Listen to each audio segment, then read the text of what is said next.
राम हरे हरे, हरे कृष्ण कृष्ण कृष्ण हरे हरे, हरे राम राम राम हरे हरे, हरे कृष्ण कृष्ण कृष्ण हरे हरे, हरे राम राम राम हरे हरे, हरे कृष्ण कृष्ण कृष्ण हरे हरे, हरे राम राम राम हरे हरे, हरे कृष्ण कृष्ण कृष्ण हरे हरे।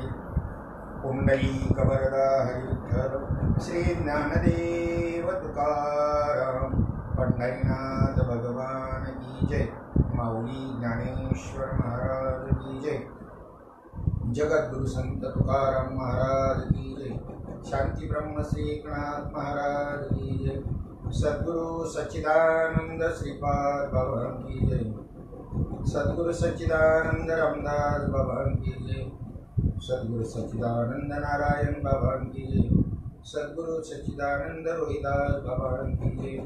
अवधूत चिंतनम श्री गुरुदेव दत्त दत्त दत्त गोपाल कृष्ण भगवान की जय। ब्रह्मानंदम परम सुखदम केवलम ज्ञानमूर्तिम द्वन्द्वातीतं गगनसदृशं तत्त्वमस्यादिलक्ष्यम् एकं नित्यं विमलमचलं सर्वधी साक्षिभूतं भावातीतं त्रिगुणरहितं सद्गुरुं तन्नमामि। नमामि सद्गुरुं शान्तं सच्चिदानन्दविग्रहं पूर्णब्रह्मपरानन्दं ईशमानन्दिवल्लभं। नमो सद्गुरु तुकया ज्ञानदीपा, नमो सद्गुरु सच्चिदानन्दरूपा, नमो सद्गुरु भक्त कल्याण मूर्ति, नमो सद्गुरु भास्कर पूर्ण कीर्ति। स्वै भानुजो भानु आराधिला, तयाच्या कुळी दीपको दिव्य जाहला, हरिभक्ती लागो नितारी समस्ता। नमस्कार श्री संत एकनाथ, श्रीपादनाथं गुरुराजवर्यं, मुमुक्षो नाम ज्ञानदानैक्यदक्षं, गोटीक्षेत्रे निवासनं तं नमामि वेदविद्यां वरिष्ठम्। सद्गुरुनाथ भगवान की जय। भावे विन भक्ति, भक्ति विन मुक्ति, बड़े विन शक्ति बोलू नहीं। कैसे निदैवत प्रसन्न त्वरित, उगारा ही निवांत शिनसी भाया। साया से करसी प्रपंच दिननिसी, हरिसी न भजसी कवन्या गुणे। ज्ञानदेव मने हरि जप करणे, तुटेल धरणे प्रपंचाचे। हरिमुखे म्हणा हरिमुखे म्हणा, पुण्याची गणना कोण करी, पुण्याची गणना कोण करी। आनंद संप्रदाय संस्था डोंबिवली शाखा यांच्या माध्यमामधून फेसबुक लाईव्ह प्रवचन रूपी सेवा अधिक मासानिमित्त, अधिकस्य अधिकम फलम, अधिक मासामध्ये ज्या क्रिया केल्या जातील, सत्कर्म जे केलं जाईल त्याचं जे फल आहे ते अनंत पटीने आहे। उदाहरणार्थ इतर वेळेला तुम्ही जी उपासना करत असाल, जे देवदेवता तुमचं उपासना करत असाल, जे सत्कर्म करत असाल, त्याचं मिळणारं जे पुण्य आहे, तीर्थक्षेत्राच्या ठिकाणी गेल्यानंतर त्याच कर्माचं मिळणारं पुण्य त्याच्यापेक्षा जास्त आहे. परंतु पर्व काळामध्ये पुन्हा तीर्थक्षेत्राच्या ठिकाणी गेल्यानंतर ते सत्कर्म केल्यानंतर त्याचं फल त्याच्यापेक्षा अधिक आहे. आणि ह्या सर्वाचा नंतर विचार ह्या अधिक मासाच्या संबंधाने आहेत. तीच कर्म या ठिकाणी अधिक मासामध्ये जर सत्कर्माचीच कर्म जर केली तर त्याचं फल हे अनंत पटीने आहे. आणि म्हणून एक सुंदरसा छान असा उपक्रम या ठिकाणी या आमच्या आनंद संप्रदाय संस्थेने या ठिकाणी मांडलेला आहे. आणि त्यात ही लाईव्ह प्रवचन, फेसबुकवरील लाईव्ह प्रवचन सेवा आणि हरिपाठावरतल्या या प्रवचन अभंगावरील प्रवचनामधला, हरिपाठामधला, माऊली ज्ञानोबारायांच्या हरिपाठामधला हा चौथ्या क्रमांकाचा अभंग आहे. या ठिकाणी पंचरत्न हरिपाठ आहे. प्रस्तावनेमध्ये मी जास्त वेळ घालवणार नाही. निवृत्तीनाथांचा हरिपाठ आहे, तुकोबारायांचा हरिपाठ आहे, नामदेवरायांचा हरिपाठ आहे, तसं माऊली ज्ञानोबारायांचा आणि संत एकनाथ महाराज अशा 5 संतांचे जे हरिपाठ आहे त्याच्यामध्ये विशेषतः प्रचलित जास्त करून महाराष्ट्रामध्ये जर म्हटलं तर माऊली ज्ञानोबारायांचा हा नित्यक्रमानं नित्य पाठामध्ये आणि उपासनेमध्ये, नित्य उपासनेमध्ये हरिपाठ वारकऱ्यांकडून घेतला जातो. काही वारकरी असे आहेत की सकाळ, दुपार, संध्याकाळ जसा ब्राह्मण आपली नित्य संध्या करत असतो त्या पद्धतीनं 3 काळ म्हणजे त्रिकाळ हरिपाठ उपासना करणारी वारकरी आहे.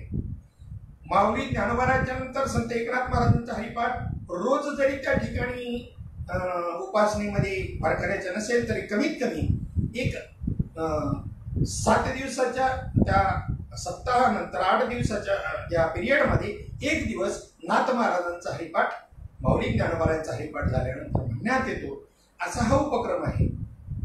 माऊली ज्ञानोबाराय हा महाविष्णूंचा अवतार, अनादिकालचं असणारं तत्वज्ञान, अनादिकालचं म्हणतोय मी, आणि ते अनादिकालचं तत्वज्ञान भगवंताच्या निश्वासामधून वेदरूपानं जे बाहेर पडलं, पुढे कालांतराने पुन्हा काही काल गेल्यानंतर त्या ठिकाणी आवरण तयार होत असतं. मग आवरण तयार झाल्यानंतर भगवान परमात्मा स्वतः किंवा संतांच्या रूपाने अवतीर्ण होऊन ते आवरण नष्ट करतात आणि ते ज्ञान पुन्हा उद्धृत करतात, जनते करतात. श्रुतीमधलं असणारं, वेदामधलं असणारं ते ज्ञान, तो ज्ञानकांडात्मक भाग, कर्म उपासना आणि ज्ञानाचा भाग आहे. त्यात जो श्रुती आहे, ज्ञानपर श्रुती, त्या ज्ञानपर श्रुती मधला जो भाग आहे त्याला उपनिषद असं म्हणतात. ती ज्ञान उपनिषदाच्या माध्यमामधून पुन्हा त्याला श्रुती म्हणतात. तर स्मृती ग्रंथ ज्याला म्हणतात, गीता हा स्मृती ग्रंथ आहे. आणि मग आवरण आल्यानंतर भगवान परमात्माने कृष्ण रूपाने अवतार घेऊन अर्जुनाला निमित्त करून जगताला हे ज्ञान, अनादिकालचं असणारं ज्ञान, जे ज्ञानेश्वरीच्या किंवा गीतेच्या 4थ्या अध्यायामध्ये आणि त्या ठिकाणी हे ज्ञान विवस्वानला सांगितलं, इक्ष्वाकुला सांगितलं, मनुला सांगितलं. एवं परंपरा प्राप्तमिमं राजर्षय विदु, अशा प्रकारचे हे ज्ञान मी अर्जुना तुला सांगतो.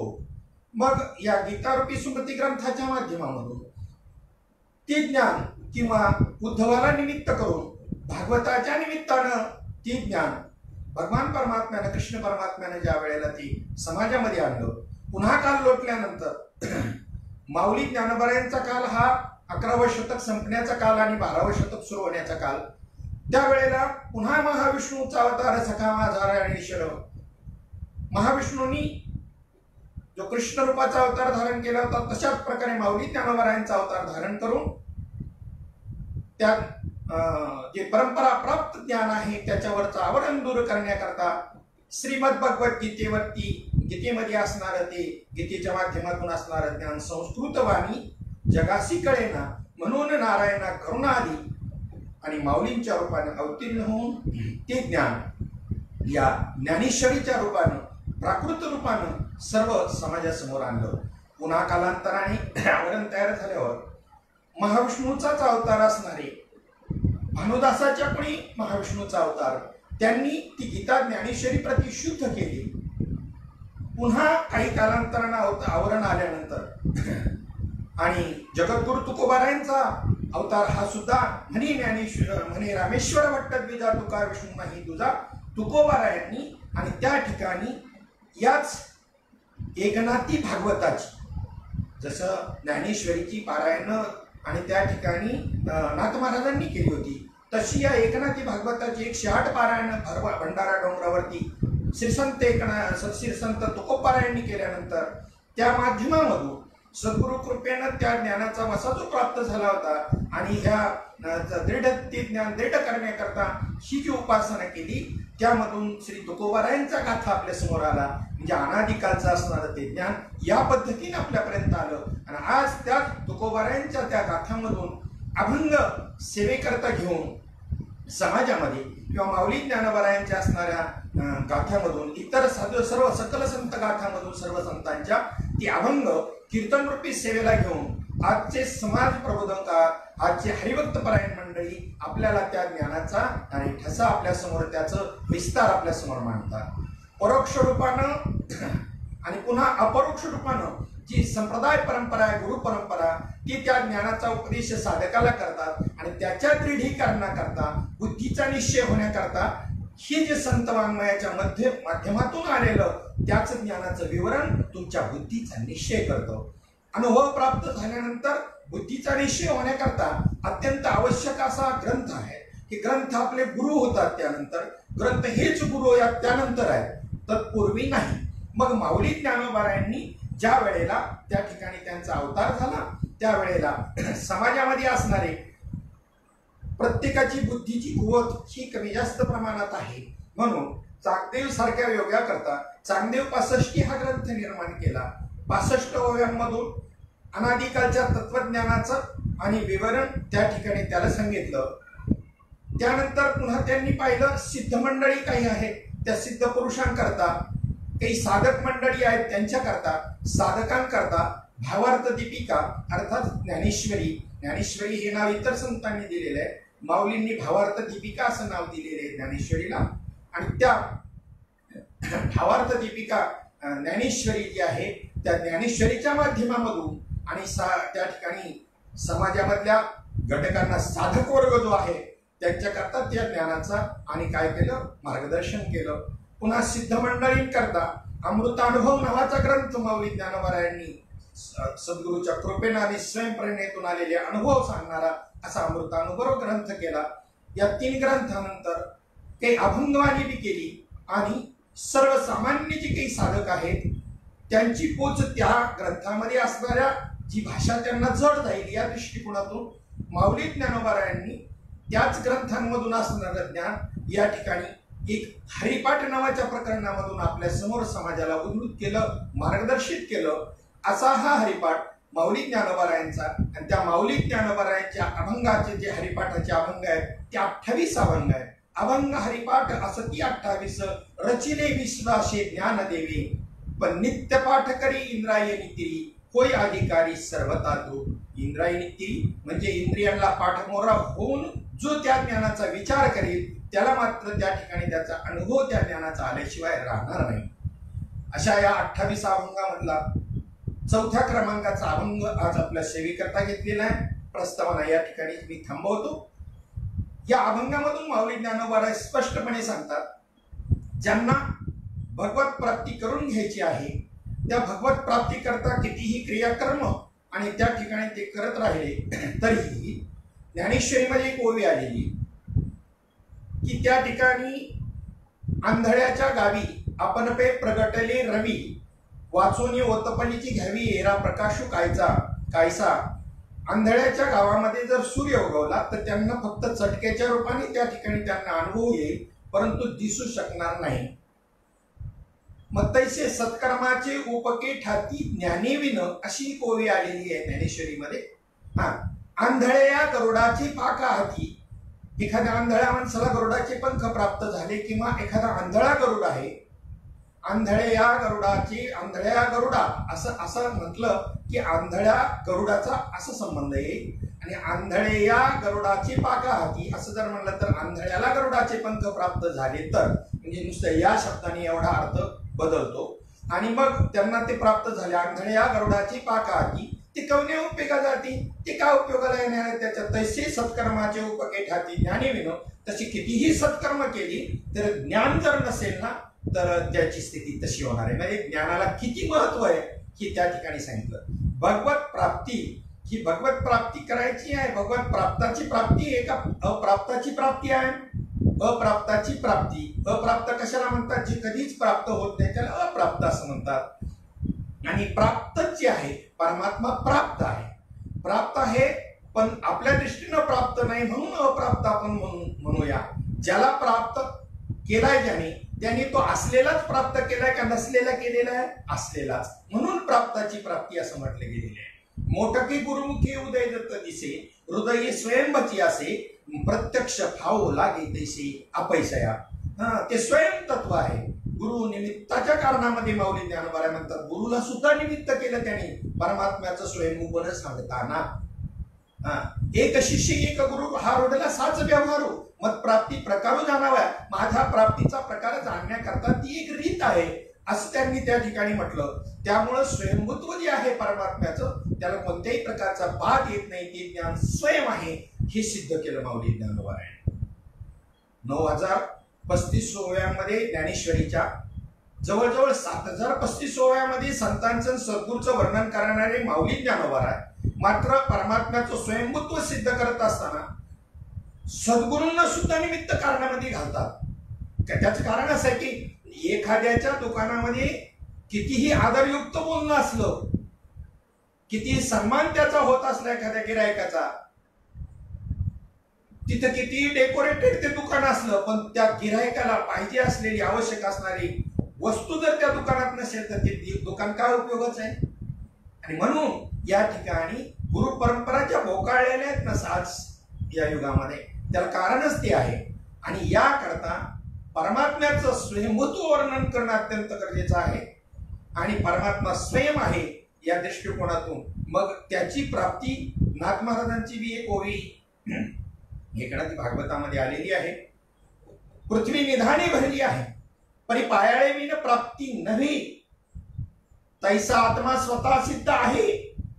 स्वयंसिद्ध आहे परंतु गुरुकृपाला हे तै प्राप्ती. स्वयंसिद्ध असून काय करता? तुम्हाला प्राप्त आहे का? स्वयंसिद्ध आहे पण तुम्हाला प्राप्त आहे का? नाही. मग गुरु काय करतो?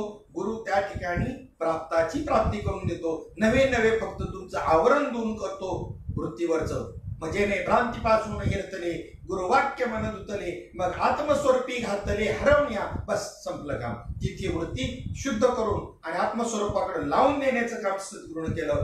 परमात्मा स्वयं आहे.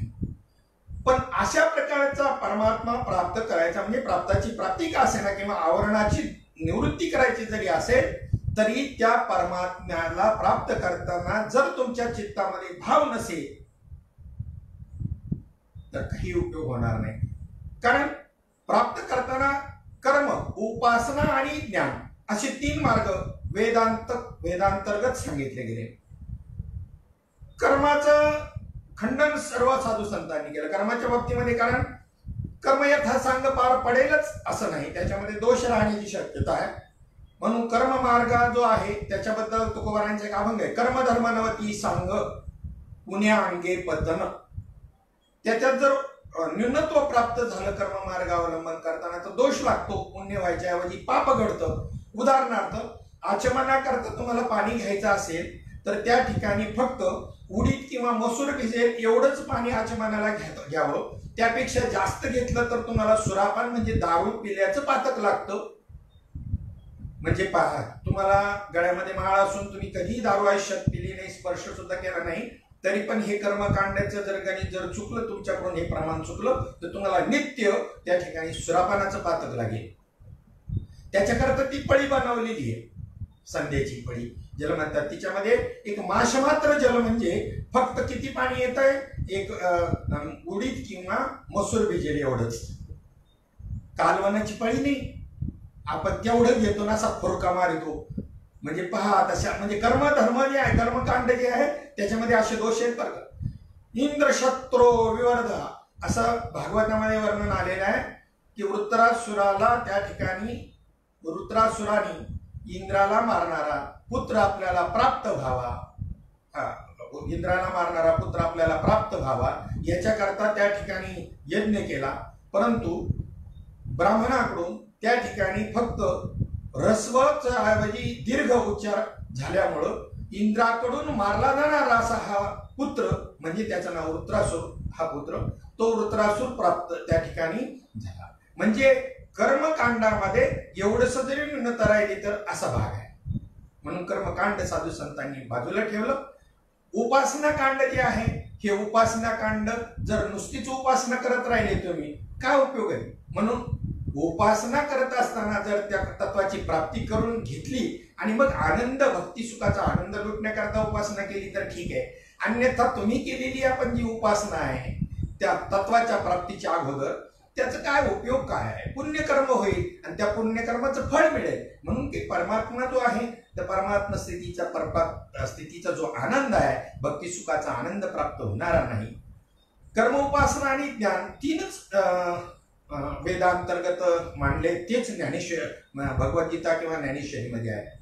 आणि तुम्ही म्हणाल मग भक्ती सांगितली त्याच काय, तर ती उपासनेअंतर्गत भक्ती सांगितलेली आहे. त्याचे तिसरा चौथा प्रकार न करता उपासनेअंतर्गत तिला ठेवलेला आहे. परंतु देवो भूत्वा देवमेजेत शिव भूत्वा शिवमेजेत या न्यायानं भगवंताची प्राप्ती करून मग उपासना करणं म्हणजे मुक्तीवरची भक्ती, ज्ञानोत्तर भक्ती असा भाग त्या ठिकाणी आहे. म्हणून उपासनेमध्येच भक्ती आणि गृहीत धरलेली आहे. आता ज्ञानाच्या बाबतीमध्ये जर बोलायचं जर झालं तर ते ज्ञानाधिकालचं जे असणारं ते संतांशिवाय प्राप्त नाही, किंवा जी भक्ती आहे ती सुद्धा संतांशिवाय प्राप्त नाही. म्हणून ज्ञान आणि भक्ती ह्या दोन्हीच्या माध्यमामधून जात असताना आणि त्या ठिकाणी तुम्हाला संतांचं मार्गदर्शन अत्यंतिक आवश्यक आहे. तद्विती प्रणिपातीन परिप्रश्नेन सेवया उपदेक्षन्ति ते ज्ञानम ज्ञानीनस् तत्वदर्शिनः. मग ते संत काय करतात, तर तुमच्या ठिकाणी भगवंताच्या स्वरूपाचा जो अभाव आहे तुमच्या वृत्तीमध्ये तो अभाव घालवण्याचं काम करतात. भाव प्राप्त करून देतात असं बी नाही. भाव प्रत्येकाच्या ठिकाणी आहे. देख मनुष्य जात सकळे हे स्वभावता भजनशील झाले असे केवळ माझ्या ठाई, परिज्ञाने विन नासले म्हणून बुद्धी वेदासी आले, कल्पू नये ते कल्पू लागले अनेकत्व. प्रत्येकाच्या ठिकाणी तो भाव आहे भगवंताबद्दलचा, परंतु त्याच्यावर आवरण आले म्हणून त्याला त्या ठिकाणी अभाव म्हणायचं. अभाव भावाचा काय आहे, अभाव आहे. आणि म्हणून त्या ठिकाणी तो अभाव घालवण्याचं काम ही संत मंडळी आणि श्रीगुरु करत असतात, सद्गुरु करत असतात. ज्ञानेश्वरीच्या 13व्या अध्यायामध्ये सुरुवातीलाच आणि नमनाच्या ओवीमध्ये एक ओवी आली, भावाचे अवतरण अवतरविती खून हाताचडे संपूर्ण तत्वभेद, हे सद्गुरूचं कार्य आहे. तुमच्या आपल्या जीवनामध्ये भक्तीच्या माध्यमामधून परमात्मा प्राप्त करणं अतिशय सोपं आहे. योगाच्या माध्यमामधून अगर ज्ञानाच्या माध्यमामधून परमात्म्याकडे जर जायचं म्हटलं तर योग हा अतिशय दुष्कर आहे, ज्ञान अतिशय सूक्ष्म आहे. म्हणून मोडवून या वाटा सूक्ष्म दुस्तर केला राजभार चालायचा. सूक्ष्म आणि दुस्तर म्हणजे योगाची वाटा जे निघाले गाचो वाटा त्या दुःखाचाची वाटा भागा आला. आणि म्हणून त्या सूक्ष्म वाट म्हणजे ज्ञान मार्गाची आणि दुस्तर वाट म्हणजे योगाची. त्याचं आणि काय केलं, निस्तरण केलं साधू संतांनी आणि सोपा असा भक्ती मार्ग आणि जनतेच्या समोर ठेवला, समाजाच्या समोर ठेवला. ज्याच्या जीवनामध्ये भक्ती नाही माऊली ज्ञानोबा हरिपाठामध्ये म्हणतात, हरिवीन जन्म नरकाची पैदाना यमाचा पाहुणा प्राणी होय. किंवा अजून म्हणतात, किती बुद्धिमान असेल तरी बुद्धीचे वैभव अन्य नाही तुझे, एका केशवराजी सकळ सिद्धी. म्हणून भगवंताची भक्ती अत्यंत महत्वाची. नाही जासी भक्ती ते पतित अभक्त हरे हरिसी न वदत दैवहत, आनंद वाचाळ बरळती बरळ दया कायचा दयाळ पावे हरी. म्हणून भक्ती अतिशय महत्वाची आहे. भगवत प्राप्तीमध्ये भगवत प्राप्तीच्या नंतर भगवत प्राप्तीचा तो आनंद लुटण्याकरता ज्ञानपूर्व आणि ज्ञानोत्तर भक्ती अशी सांगड आहे. आणि भक्ती ज्ञान वेगळे असे बी नाही. भक्तिविन ज्ञान किंवा स्थिती वेळे, अरे मूळ नाही ते फळकेवी जोडे. मग भक्ती हे मूळ आहे, वैराग्य त्याचं फूल आहे आणि ज्ञान हे त्याचं फळ आहे.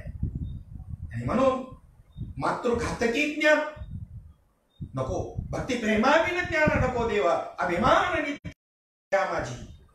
प्रेम सुख देई, प्रेम सुख देई, प्रेमाविन नाही समाधान. आणि अशा प्रकारचे हे निष्काम प्रेम भगवंतावरचं, भगवत भक्तांवरचं हे प्रेम, याला भक्ती असं नाव आहे. नाथ महाराज म्हणतात, भक्तिविन पशु कशाशी वाढला, सटविने नेला कैसा नाही. काय कडक शब्द वापरले. काय माय गेली होती भूतापाशी, हरिने मुखाशी अरे मुढा. आणि अशा प्रकारची भक्ती, ती भक्ती जर भाव तुमच्या भावाशिवाय होणारच नाही, भाव्याशिवाय भक्ती होणंच शक्य नाही. आणि जर होते असं तुमचं मत जर असेल तर त्या ठिकाणी ते निव्वळ मग कर्मकांडामध्ये जमा झालं, कवायत केल्यासारखं. आतमध्ये प्रेम नाही भगवंताबद्दल आणि नुसतं क्रियाकरण केलं, काय त्याला अर्थ आहे. म्हणून पहिल्याच चरणामध्ये माऊली ज्ञानोबा म्हणतात, भावे वेन भक्ती, भावाशिवाय भक्ती निर्माण होणार नाही. भावेविन भक्ती, भक्तिविन मुक्ती. आणि जर भक्ती जीवनामध्ये नसेल तर मुक्ती प्राप्त होणार नाही. कारण प्रत्येकाला या ठिकाणी हा चतुर्थ असणार, भक्तीला पंचम पुरुषार्थ म्हणलंय, पण पहिल्यांदा मुक्तिरूपी असणाऱ्या त्या ठिकाणी मोक्ष जो आहे, हा चौथा जो पुरुषार्थ आहे, मुक्ती किंवा मोक्ष, हा प्राप्त करायचा आहे. धर्म अर्थ काम आणि मोक्ष याच्यातला हा जे पुरुषार्थ सिद्धी चौथी घेऊन आपल्या हाती निघाला, भक्तिपंथी जगा घेतो, असा हा मोक्ष प्राप्त करायचा आहे. त्याच्याकरता मग देवाची द्वारी वाक्षणभर तेने मुक्तिचारी साधी येल्या. सलोकता समीपता स्वरूपता, सलोकता समीपता स्वरूपता आणि सायुज्यता. सायुज्यता म्हणजे आनंदमय अवस्था, ही सायुज्यता मुक्ती आहे. आनंदले मन प्रेमी पाझरती लोचन, कंठी प्रेम दाटे नेनी निरलोटे, हृदयी प्रगटे रामरूप, ही सायुज्य भक्ती आहे. मोक्ष मेल्यावरी आम्हासी मिळेल असे जे म्हणती ते अति मूर्ख, ज्ञानोबाराय अभंगवारी मधून सांगतात. आणि अशा प्रकारे मुक्ती प्रत्येकाला प्राप्त करून घ्यायची आहे. मुक्तीमध्ये दोन प्रकार आहेत, जीवनमुक्ती आणि विदेहमुक्ती. जीवनमुक्तीचं सुख आपल्याला या ठिकाणी आत्मसाक्षात्कार झाला, भगवंताचा आत्मानुभव प्राप्त झाला संतांच्या कृपेनं, आणि उरलेलं प्रारब्ध या ठिकाणी आता संचित बाद झालं, क्रियमान भगवदार्पण होऊ लागलं. उरलंय ते प्रारब्ध ते तो, आणि त्याचा लेशही अंतकरणाला लावून घेत नाही. या भक्ती सुखाच्या आनंदामध्ये तो नाचत डुलत असतो, गात असतो, आणि त्या आनंदामध्ये त्याला प्रारब्ध कर्माचं पूर्णतः विस्मरण होत जातं. म्हणजे हीच जीवनमुक्त अवस्था आहे. मग त्याचं कर्म कशाही प्रकारचं असेल, नो प्रॉब्लेम, काहीच. याचा अर्थ मी तुम्हाला वाईट कर्म करण्याचा अधिकार देतोय असं कोणी गैरसमज करून घेऊ नये. याला जीवनमुक्त स्थिती असं म्हणतात. आणि विदेहमुक्त स्थिती म्हणजे त्या ठिकाणी तो देहवृत्तीवर असा क्षणभर सुद्धा येणं नाही. जीवनमुक्त हा विदेहमुक्ताचे सगळे अनुभव अनुभवतो. याने बी देह तादात्म्य सोडलेलं असतं जीवनमुक्तानं, परंतु तरी सुद्धा जगताच्या उपकाराकरता थोडस त्या ठिकाणी त्याने ती वृत्ती चावून दिलेली नाही.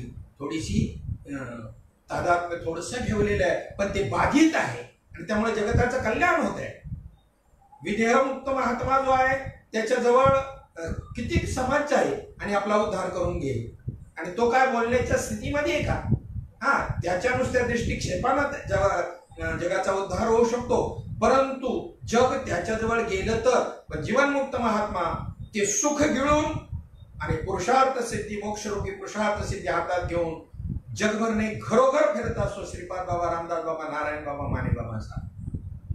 म्हणून धन्य आम्ही जन्म आलो, दास विठोबाचे झालो, दास श्रीपाद रामदास, रोहिदास, नारायण बाबांचे झालो. जीवनमुक्त जोपर्यंत ज्या दिवशी कर्म संपेल त्यावेळेला तुम्ही त्या ठिकाणी तुमची देह स्थिती, विदेह स्थिती, विदेह मुक्ती त्या ठिकाणी तयारच आहे. आजच प्रेतरूप झाला, शरीराचा भाव त्या हा अनुभव घेतला, त्याच वेळेला तुम्ही विदेह मुक्ती अवस्थेची आहे अनुभवलेली आहे. परंतु जगताच्या कल्याणाकरता तुम्हाला प्रबोध देऊन त्या ठिकाणी थांबवलं, समाधी स्थितीत जायचं. आणि तुका म्हणे आता उरलो उपकारापुरता या भूमिकेमधून जगताला आणि ती मार्गदर्शन करणारे कार्यकर्ते त्यांनी अशा पद्धतीने तयार केले. विदेह मुक्तीकडे जाऊ न देता, फक्त अनुभवाला आणून देऊ तिकडे जाऊ न देता जीवन मुक्तीमध्ये तुम्हाला त्या ठिकाणी स्टेबल केलं. अशा प्रकारचे काम आणि या महात्म्यांनी केले. तुम्ही आपण विचार करा आपल्याला कोणत्या स्टेपला नेऊन ठेवलेल्या आहे. आणि म्हणून ती मुक्ती किंवा तो मोक्ष प्राप्त करायचा असेल तर भक्तीशिवाय होणारच नाही. आणि भक्ती भावाशिवाय होणार नाही. भावेवीन भक्ती, भावाशिवाय भक्ती शक्यच नाही. भक्तीशिवाय मुक्ती शक्यच नाही. भावेवीन भक्ती, भक्तीवीन मुक्ती. आणि पुढे दृष्टांत दिला, बळेवीन शक्ती बोलू नये. एखाद्याच्या अंगामध्ये ताकदच नाही, बळच नाही मारामारी करायला, आणि मारामारी करायला निघालाय, मार खाऊन येईल. बसमध्ये मी कंडक्टरची ड्युटी करत असतानाचा माझा प्रसंग सांगतो की मी प्रवासामध्ये होतो आणि एक कंडक्टर त्या ठिकाणी, त्याच्या बसमध्ये मी बसलो होतो. आणि त्याच वेळेला मी पण PHT मध्ये सर्व्हिस केलेली आहे कंडक्टरची. एक वेळेला असा प्रवास करत असताना काय झालं की त्या ठिकाणी एक माणूस आला आणि आल्यानंतर किरकोळ होता एकदम असा तब्येतीनं, आणि त्याचा पाय कंडक्टरच्या पायावर पडला. तो कंडक्टरनी त्याला असा थोडा धक्काच दिला जवळजवळ. दिसत नाही का, दिसत नाही, डोळे फुटले, पायावर पाय देता. गरम झालं थोडंसं. ते बिचारा आपलं तब्येतीनं किरकोळ असल्यामुळे कंडक्टरपेक्षा ते आपलं गपमान खाली घातली, सॉरी म्हणून पुढे गेलो. आणि पुढच्याच स्टॉपला एक असा धनदाकड चांगला 9-10 शेर असा एक माणूस जेव्हा बसमध्ये आल्यानंतर त्याच्या बोटाचा पाय त्याच कंडक्टरच्या पायावर पडला. तर जवळजवळ बोट तुटायचं राहिलं, एवढं त्या ठिकाणी जोरदार मोठीने ओरडला कंडक्टर. परंतु त्याच्या तब्येतीकडे पाहून त्याला काहीच म्हणला नाही. कारण काय, बळ आहे, त्याच्यातलं बळ पाहिलं आणि त्याच्यामुळे गप बसलं. अगोदर त्याचं बळ पाहून त्याच्यावरती गरम झाला. म्हणून जर बळ जर शरीरामध्ये असेल तर त्या ठिकाणी जमणार आहे. बळेवीन शक्ती, शक्तीचं प्रदर्शन करूच नका ना. बळच नाही, ताकदच नाही तुमच्यामध्ये, तर माऊली म्हणतात बळेवीन शक्ती बोलू नये. बळाशिवाय जशी शक्ती दाखवणं बरोबर नाही, बोलणं बरोबर नाही, शक्तीच्या वार्ता करणं बरोबर नाही, तसं भावेवीन देव, भावेवीन भक्ती, भक्तीवीन मुक्ती, बळेवीन शक्ती बोलूच नाही. दुसरं एक प्रमाण आलेलं आहे त्या ठिकाणी हरिपाठातलंच आहे. भावेवीन देव नकळे निसंदेह. संदेहच घेऊ नका, शंकाच घेऊ नका. भावाशिवाय देव कळणारच नाही. भावेवीन देव नकळे निसंदेह. आणि तो भाव प्राप्त करायला गुरुच पाहिजे, सद्गुरुच पाहिजे. गुरुवीन अनुभव कैसा कळे. गुरुशिवाय तो अनुभव प्राप्त होणारच नाही. म्हणून भावेवीन भक्ती, भक्तीवीन मुक्ती, बळेवीन शक्ती बोलूच नव्हे. सरळ सरळ अर्थ. मग आपण भावाचा विषय पुढे थोडक्या वेळा आपण पाहू. भाव म्हणजे कसा भाव असतो, भावाची लक्षणं.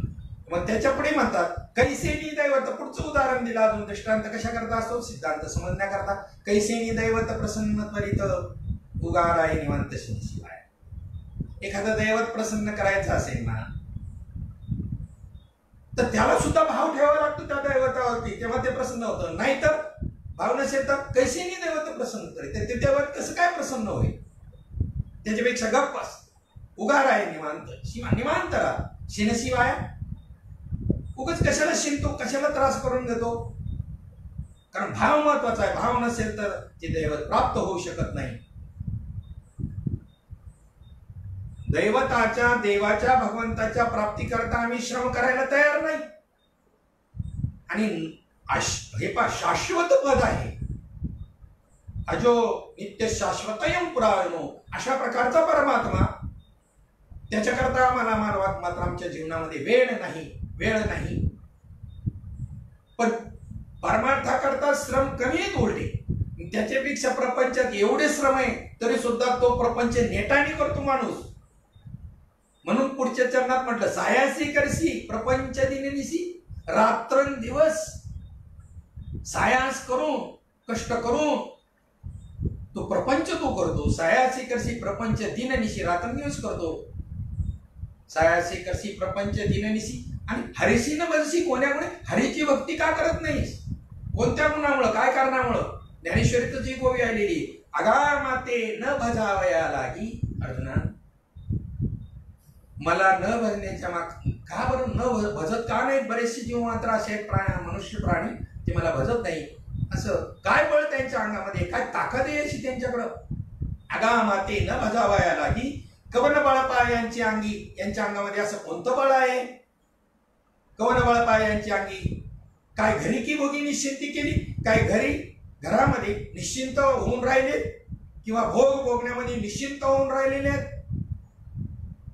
सायासी करसी प्रपंच दिननिसी हरिसी न भजसी कोण्या गुणे. ज्ञानदेव म्हणे जर त्या हरीचं नाम जर घेतलं, त्याचं जर जप केला, तर ज्ञानदेव म्हणे हरी जप करणी जर केलं तुटेल धरणी प्रपंचाची. जो प्रपंच तुमच्या दारामध्ये धरण धरून बसलाय, जसा एखादा सावकार किंवा त्या सावकाराचा प्रतिनिधी मुनीमजी तुमच्या घरामध्ये तुम्हाला दिलेलं कर्ज वसूल करण्याकरता धरण धरून बसतो, त्या पद्धतीनं तुमच्या मागे जे हा प्रपंच, हा संसार जो काही त्या ठिकाणी तुमच्या दारामध्ये, या मनुष्यरूपी देहाच्या दरवाजामध्ये जो काही ठाण मांडून बसलाय, धरण धरून बसलाय ना, हरीचा जप केला, भगवंताचं नामस्मरण केलं, तुटेल धरणी प्रपंचाची. प्रपंचाने मांडलेले हे धरण तुमच्या दारामधलं संसाराचं हे जे काही धरणे आहे ना, ते तुटून जाईल. म्हणजे जन्म मरण परंपरेमधून तुम्ही मुक्त व्हाल. प्रपंच ही संज्ञा, संसार ही संज्ञा जन्म मरणाला आहे, गाडग्या मडक्याचा संसार नाही. चरपट पंजरिकेमध्ये आद्य शंकराचार्य तुम्हाला आपल्याला या संसार किंवा प्रपंचाची व्याख्या सांगतात. पुनरपि जननम पुनरपि मरणम पुनरपि जननी जठरे शयनम. पुन्हा जन्माला येणं आणि पुन्हा मरणं आणि आईच्या उदरामध्ये त्या ठिकाणी गर्भवासामध्ये येणं. य संसारे खलु दुस्तारे, यालाच संसार असं नाव आहे. अतिशय दुस्तर अशा प्रकारचा आहे. संसार सागर बहुदुस्तर म्हटलेला आहे. इह संसारी खलु दुस्तारे कृपया पारे पाहि मुरारे. भज गोविंदम भज गोविंदम भज गोविंदम मूढमते.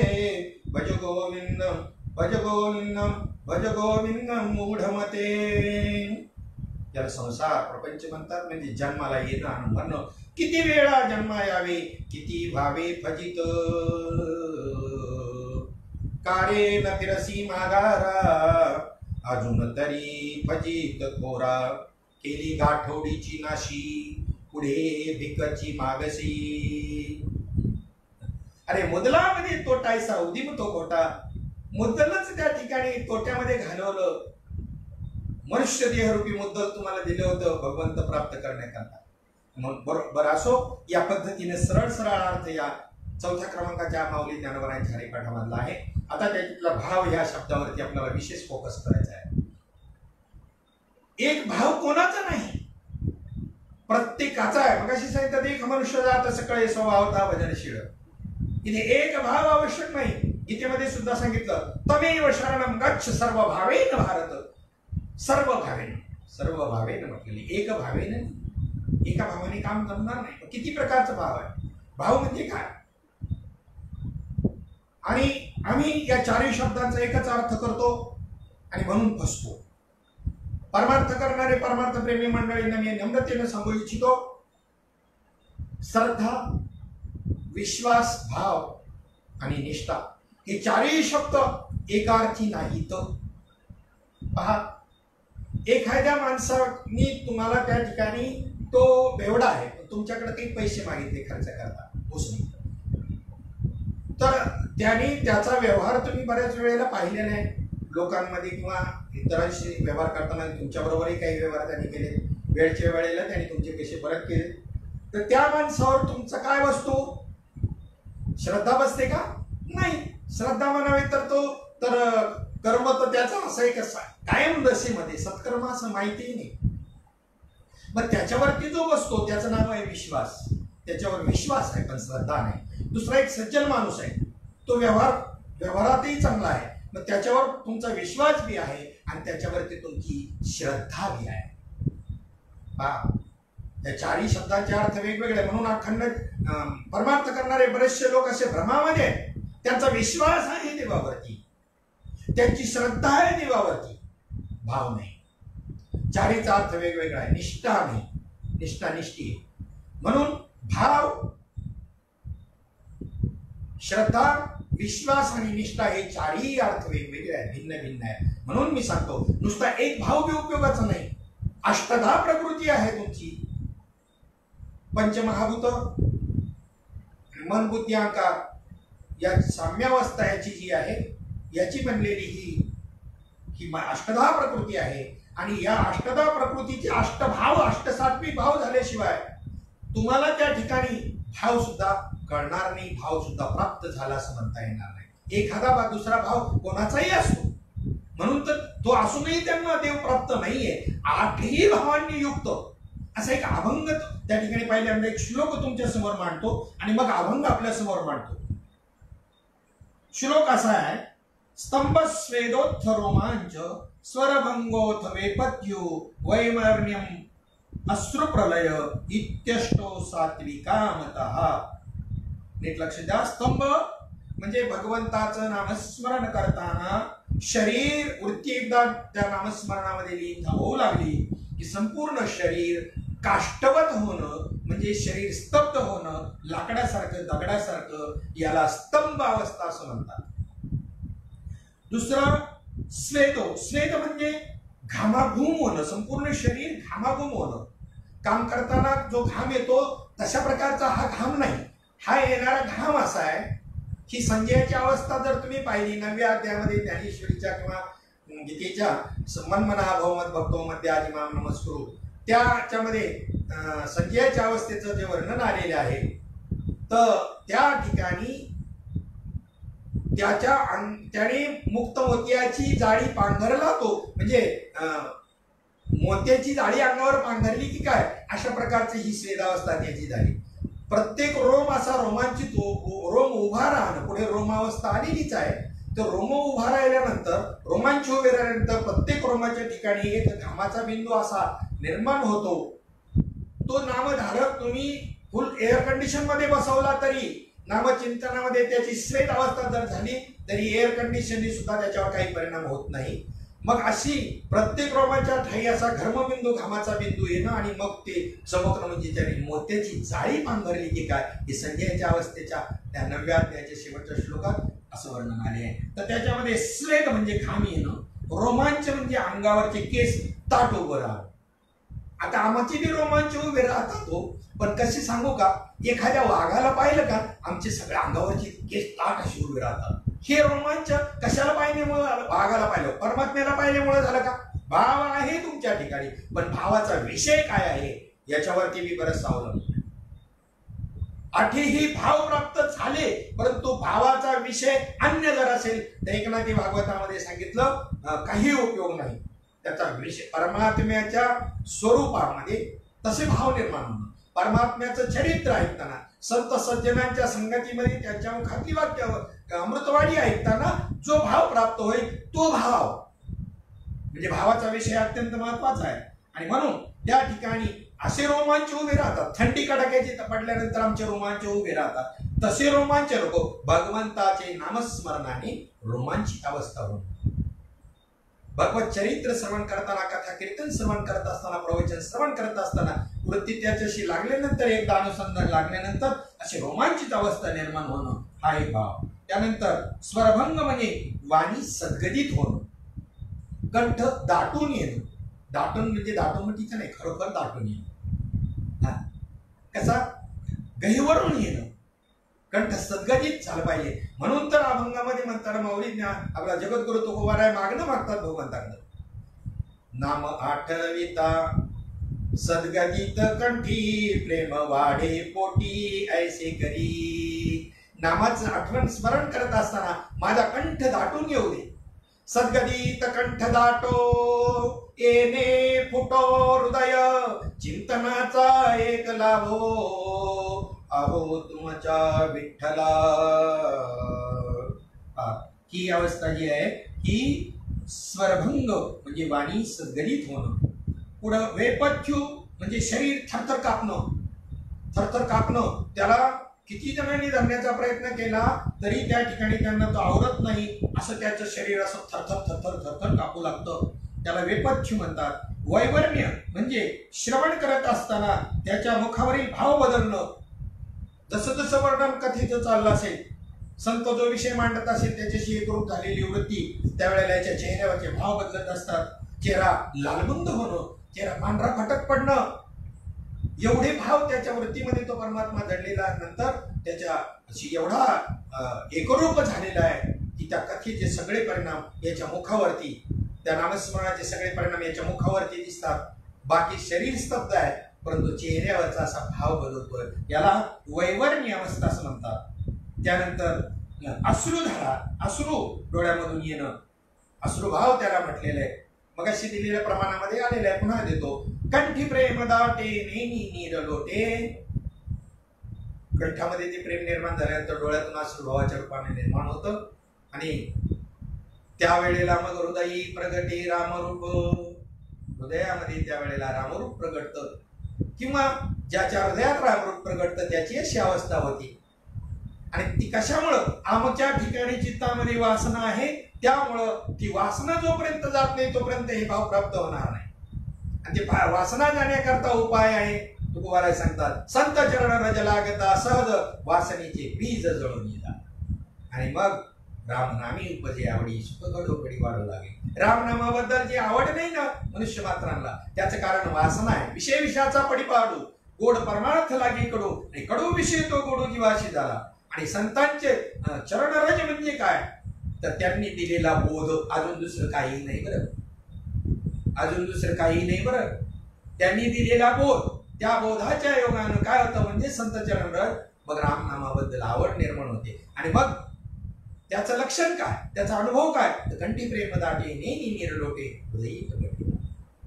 तो काय म्हणे, साधन सुलभ, अतिशय सुलभ गोमटे आहे, परंतु परी उपदिष्टे पूर्व पुण्य. ज्याने अनंत जन्मापासून ज्याचं निष्काम पुण्य आहे त्यांच्याच वाट्याला हा विषय येईल, अन्यथा नाही. त्यांनाच असा संप्रदाय प्राप्त होईल, त्यांना असे श्रीगुरु प्राप्त होतील, त्यांनाच हा अनुभव येईल. तुकोबाराय म्हणतात. हा झाला अश्रुभाव. त्यानंतर प्रलय. प्रलय म्हणजे शरीराचा प्रेतवत भाव होणं. तुकोबारायांचाच एक अभंग आपल्या समोर म्हणून दाखवतो. प्रेतरूप झाला शरीराचा भाव, किंवा झाला प्रेतरूप असेही आहे. प्रेतरूप झाला शरीराचा भाव, लक्ष्यला ठाव स्मशानीचा. रडती रात्रंदिवस काम क्रोध माया, मनती हाय हाय यम धर्म. शरीराचा प्रेतरूप भाव, प्रेतासारखी अवस्था. आणि मधूनच मृत्यूवरती आल्यानंतर तो कसा रडू लागतो, तर ती काम क्रोध रडत असतात. सहज असं गिराईक आपल्या हातचं गेलं मिळालेलं म्हणून ते रडत असतात. रडती रात्रंदिवस काम क्रोध माया ही रडत असते. त्या साधकाची ही अवस्था जी होती ना रडण्याची, त्याचं कारण सांगितलं. मनाती हाय हाय यमधर्म. फिर वैराग्याच्या शिनी लागल्या शरीरा, ज्ञानाग्नी चेतविला ब्रह्मद्वेषी. वृत्तीमध्ये तो ज्ञानाग्नी पेटवल्यानंतर ही स्थिती निर्माण होते. वैराग्याच्या शिनी लागल्या शरीरा, ज्ञानाग्नी चेतविला ब्रह्मद्वेषी. दिली तिळांजुळी कुळनाम रूपाशी, शरीर ज्याचे त्याशी समर्पिले. फिरविला घट म्हणजे हा शरीर रूपी घट, फोडीला चरणी भगवंताच्या चरणी. महावाक्य ध्वनी बोंब झाली. महावाक्याचा बोध झाल्याशिवाय हे भाव तयार होणारच नाही. अष्टसात्विक भाव त्याच्यातला एक भाव हा सांगतोय ना, प्रेतवत अवस्था होणं. प्रलय, त्याला प्रलय अवस्था असं म्हणतात. 4 प्रकारचे प्रलय भागवतात सांगितलेले आहे. आता मला तो विषय माझा नाही आणि माझ्याकडे वेळ कमी आहे, मी ती सांगत नाही. परंतु शरीराची अशी प्रेतवत अवस्था होणे. तुका म्हणे रक्षा झाली आपोआप.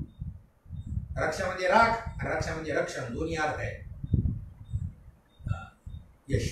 तुका म्हणे रक्षा झाली आपोआप, उजळीला दीप गुरु कृपे. गुरुकृपेनं हृदयामध्ये असा दीप, हा ज्ञानाचा दीप उजळल्यामुळं ही अवस्था तुकोबाराय म्हणतात माझ्या ठिकाणी निर्माण झाली. आणि आम्ही हा अभंग, आम्हाला मी एकदा भजनात म्हणलो होतो, तुम्ही थांबा म्हणे, हा माहिताचा अभंग आहे. म्हणजे एवढी तर हुकलेली मार्गदर्शन करणार. माहिताचा अभंग आहे, दशक्रियेचा अभंग, असे काही अशा त्याच करता तुम्हाला अभंगवाणी करून ठेवली का साधू संतांनी. त्यांच्या साधनेच्या शेवटी आले ना, तुका म्हणे रक्षा झाली आपोआप उजळलेल्या दीप गुरुकृपे, तरी अजून माहिताचा अभंग म्हणतात. याला काय बोलावं यांना, किती आज्ञा. आणि मोठमोठे समाजातले मार्गदर्शक बरं का, सांगा मला कुठं समाजाने जायचं आणि कोणाकडून समजून घ्यायचं. म्हणून 8 प्रकारचे अशा प्रकारचे हे जे भाव आहे त्याच्यामध्ये पुन्हा एकदा उल्लेख करून सांगतो. स्तंभ म्हणजे शरीर स्तब्ध होणं, स्वेद म्हणजे घामाघूम होणं, रोमांच म्हणजे अंगावरचे रोम ताट उभे राहणे, स्वरभंग म्हणजे वाणी सद्गलित होणं, वेपत्ती म्हणजे शरीर थरथर कापणं, वैवर्ण्य म्हणजे वर्ण बदलणं, शरीर मुखावरील शरीर आपल्या तोंडावरील अश्रू, डोळ्यातून अश्रू धारा वाहणं, प्रलय म्हणजे शरीराचा प्रेतवत भाव होणं. असे 8ही प्रकारचे भाव उत्पन्न झाले पाहिजे. नुसत्या एका भावानं काम जमणार नाही. तमेव शरणं गच्छ सर्व भावेन भारत. सर्व भावेने, याला सर्व भाव. मग अशा प्रकारचे अष्टसात्विक भाव, यालाच भाव ही संज्ञा आहे. भावेवीन भक्ती. अशी भाव जर नसतील तर भक्ती नावच काढू नका. आम्ही भक्ती करतो म्हणूच नका. उपासना म्हणा पाहिजे तर उपासना म्हणू शकता तुम्ही, परंतु भक्ती नाही.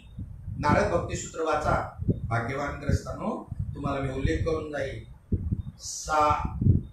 सा अस्मिन परमप्रेम परमस्वरूप, म्हणजे जी प्रेम स्वरूप आहे अशी ती भक्ती, तिची मी व्याख्या करतो. अथ व्याख्यास्याम, मी त्या भक्तीची व्याख्या करतो. अनेक साधू संतांनी त्यावेळच्या ऋषी मुनींनी भक्तीची केलेली व्याख्या, त्याचा आशय त्या ठिकाणी त्याच्यात आला. आणि मग आता मी माझ्या पद्धतीने भक्तीची व्याख्या सांगतो. म्हणजे असं भगवंतावरचं, साधू संतांवरचं असणारं निष्काम प्रेम, त्याला भक्ती असं म्हणतात. भक्ती कशी असावी हे सांगताना ते म्हणतात, यथा व्रज गोपिकांना, व्रजामधल्या असणाऱ्या गोपिका गोपाळ यांच्यासारखी भक्ती असावी. आचार्य आहेत, आचार्य. गोपिका गोपाळ हे आचार्य भक्ती क्षेत्रामध्ये. त्याच्यामधले 68व सूत्र, आता ज्या अष्टसात्विक भावाचं मी वर्णन केलं, नारद भक्ती सूत्रातलं 68व सूत्र तुम्हाला सांगतो. कंठावरोदश्च रोमांच्या सुरवी परस्परम लपमान. म्हणजे आता मी त्याचा अर्थ सांगत नाही, आता तोच वर्णन सगळं केलं. तो श्लोक आहे. आणि ते अष्टसात्विक भावाचं वर्णन त्या श्लोकामध्ये 68 आल्यानंतर 69व्या सूत्रामध्ये ज्यांची अशी अवस्था झाली, अष्टसात्विक भाव ज्यांना हे प्राप्त झाले, त्यांच्याबद्दल तो श्लोक आलेला आहे, ती सूत्र आलेली आहे.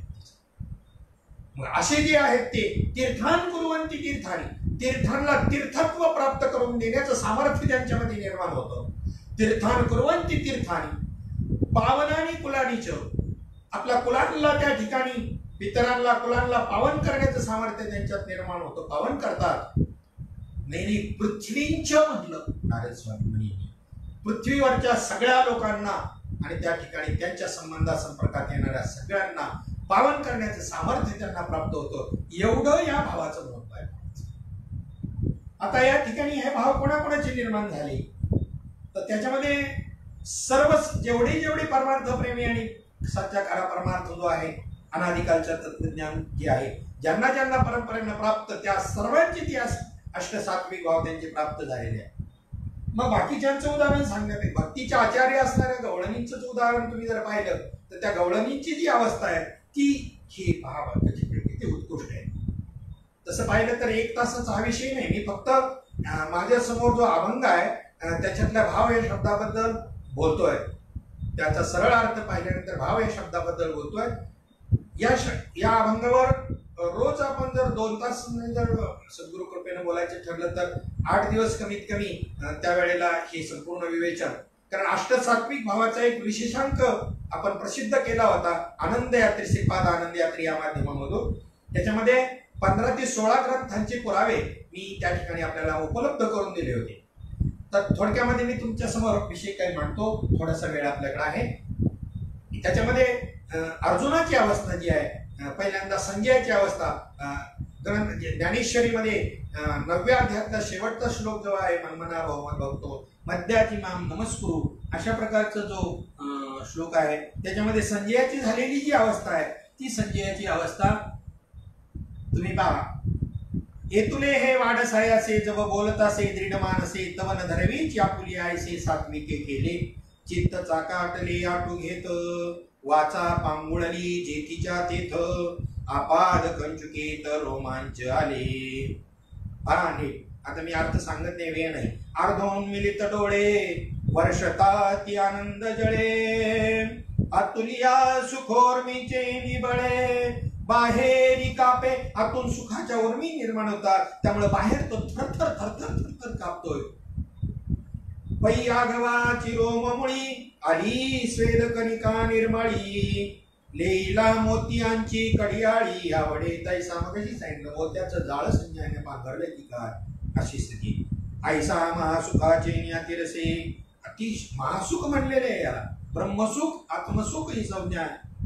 जेथ आटणी होईल जीवदशे, जिथं जीवदशेची आटणी होईल ही जीवदशाच आम्हाला घालवायची. तुका म्हणी बळी जीव दिला पाया तळी, म्हणजे जीवदशेमुळे तर जन्म मरत नाही. आणि ही जीवदशा हीच गाठ बंधनाच्या तोडू फासा देऊ आशा टाकूनी, बंधनापासून मोकलेल्या गाठी देता आली मिठी सावकाश असो. आणि असंही महासुख. ऐसा महासुखाचे न्यातिरसे, जेथ आटणी होईल जीवदसे, तेथ निरोपिले व्यासे ते नेदीच हो. ज्या योगाने ही अवस्था झाली, ज्या साधनेनं झाली, व्यासांनी त्या संजयावरती वरदहस्त ठेवून सद्गुरु रूपाने त्यांना महावाक्याचा जो बोध केला आणि त्यांच्या योगाने त्यांची जी अवस्था झाली, ज्या साधनाने झाली, ज्या नामाने झाली, ज्या महावाक्याने झाली, ते मात्र ते नेदीच हो, ते मात्र मी सांग देऊ शकत नाही. इथे मर्यादा घातली संप्रदायाने. ज्याला आवश्यक आहे, जो मुमुक्ष रूपाने विचारायला येईल, काय मी उद्धार पावेल असं विचारायला आल्यानंतर त्याला द्यायला ती संत मंडळी बसलेलेच आहे. कोणाही करता नाही द्यायला ती बसलेले. त्याला काही तळमळ नाही, काय नाही, गरज नाही, काही नाही, आणि बळच सांगतील असा भाग नाही. अशी संप्रदाय परंपरेची रीतच नाही. ते कोणाला दे आणि कोणाला देऊ नको ते याच्यासारखं. येते मधला 18व्या अध्यायातला 67वा श्लोक इदम ते नातपस्काय, याच्यामध्ये सुद्धा सांगितलं कोणाला ते ज्ञान द्यायचं आणि नाही द्यायचं हे सांगितलं. त्याला बंधनं घातली. अरे उघड्या बाजारात कथा येतो नावडी पंढरीनाथा, असा बाजारात करायचा विषय नाही. हा एकांताचा विषय आहे. परंतु ते ज्ञान लोकलं होतं म्हणून श्रीपाद बाबांनी सांगितलं जाऊ द्या, कोणी नाव ठेवलं तरी चालेल, कोणी विरोध केला तरी चालेल, कोणी आम्हाला विचारायला आले तर आम्ही उत्तर देऊ. बहुद्या कीर्तनामध्ये अवस्था, परंतु कॉमन नाही ही गोष्ट की आता चालू द्या, काही आवश्यकता नाही त्याची. जरा नीट लक्षामध्ये घ्या, हा एकांताचा विषय. मग इदम ते ना तपास काय गीतेमध्ये सांगितलेलं आहे ना, आपली आई ही तीर्थासारखी पवित्र आहे आपल्याला, पण ती जर उघडी केली करणं बरोबर आहे का? नाही. आणि का विद्या गुरुपदेष्टा ओभाईल या चोहोटा, ते इष्टची पर्यानिष्ठा हेतू होती. सद्गुरूकडून प्राप्त झालेली विद्या इष्ट आहे, परंतु जर चव्हाट्यावर बाजारामध्ये बाजार मांडला तिचा ना, ती इष्ट जरी असली तरी अनिष्ट होईल. म्हणून या ठिकाणी त्याला बंधन आहे की कोणाला दे आणि कोणाला देऊ नको. तो श्लोक तुम्ही पाहून घ्या. आपली वेळ इथे होत आलेली 5 मिनिटांमध्ये मी त्या ठिकाणी आपली जास्त घेणार आहे. तर हा विषय आहे की तिथं मात्र मी ते साधन तुम्हाला सांगू शकत नाही असं संजय म्हणतोय की त्या ठिकाणी व्यासांनी जे काही त्या ठिकाणी तीर्थ निरोपिले व्यासे ते नेदीच हो. आणि तसंच 18व्या अध्यायात असायनाच्या अगोदर आपला संप्रदाय सांगताना माऊली ज्ञानोबरायांनी क्षीरक्षिंदू परिसरी शक्तीच्या कर्णकुहरी नेनो कैश्री त्रिपुरारी सांगितले. क्षीरसिंधूच्या तटावरती भगवान शंकरांनी पार्वतीच्या कानामध्ये जे काही आणि ते नाम सांगितलं, त्याला नाम असं म्हणतात. बरं, कशालाही नाम नाही म्हणायचं, म्हणून तर अनुभव येईल ना लोकांना नामाचा. तुका म्हणी नामे देव नेदी भेटी म्हणता त्याचे मुखी कुष्ठ होय. नाम घेताय आणि देव भेट देत नाही असं कोणी म्हणत असेल, त्याच्या तोंडाला कुष्ठ होय. किती गॅरंटीचे. आज गॅरंटीचे सांगणारे नाही. सच्चिदानंद श्रीपाद बाबा म्हणायचे नुसतं वर्णन करून सांगतात, आम्ही वर्णन करून सांगणारातले नाही. आम्हाला संप्रदाय परंपरा आहे. मुखी नाम हाती मोक्ष ऐशी साक्ष बहुतांची. वैष्णवांचा माल खरा तुरतुरा वस्तूशी, उदारीचं कामच नाही. त्या नामाचा नाम तुम्हाला सांगितलं, तुम्ही त्याचं चिंतन केल्यानंतर तुम्हाला जर अनुभव आला नाही तर या बोवावरती राखेलचा डबा ओतून पेटून द्यायचं भर चौकामध्ये. माझ्या वारसदारांची सुद्धा तक्रार असणार नाही, मी लिहून देतो तुम्हाला. हे चॅलेंज वरती सांगणारे संत अतिशय दुर्मिळ. माऊली ज्ञानोबारायांसारखी ज्ञानेशाची मूर्ती अवतरणी कोटी प्रती. माऊली ज्ञानोबारायांनी मी चॅलेंजवर सांगितलं तरी अवधान ऐकले निजे, मग सर्व सुखासी पात्र होईले. हे प्रतिज्ञा उत्तर माझे उघड आहे का? किती प्रतिज्ञापूर्वक सांगणं आहे. आणि म्हणून अशा प्रकारचे पटी. आणि मग या पद्धतीनं ही संजयाची अवस्था त्या ठिकाणी वर्णन केली. हा 9व्या अध्यायातला आणि त्याच ठिकाणी जो 9व्या अध्यायातला श्लोक आहे, शेवटचा श्लोक. आता आपल्या समोर अर्जुनाची जी अवस्था आहे, ती अर्जुनाची अवस्था 11व्या अध्यायामध्ये जो 14वा श्लोक आलेला आहे, ततस्स परमया विष्णो हृष्टरोमा धनंजय प्रणम्य शिरसा देवं कृतांजलिर्भाषत. अशी तेथ एक विश्व एक आपण ऐसे आळूमाळू होते जे अवधान तुझे पण तेही आटोनी गेले अंतःकरण विराले सहसा. आतुला महानंदाचे रे झाले. आतला जो महानंद आहे ना, तो जागा झाला. अर्जुनाची अवस्था बाहेरी गात्रांचे बळ हरपून गेले.